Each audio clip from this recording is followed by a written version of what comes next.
eu lin o libro As alumnas e o libro Os nenos da variola, que son dous libros que eu recomendo moito, pois son moi interesantes e didácticos, xa que ambos falan do pasado.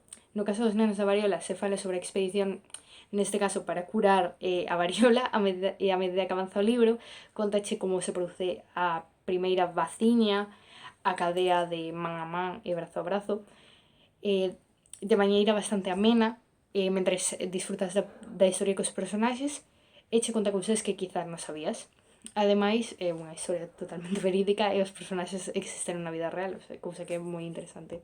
E no caso do libro das alumnas, se fala da situación da muller nun pasado non tan lonxe como o que aparece no outro libro, e que parece moi interesante, e tamén é moi fácil de ler, xa que está escrito a modo de teatro, cousa que facilita bastante a súa lectura. É isto todo.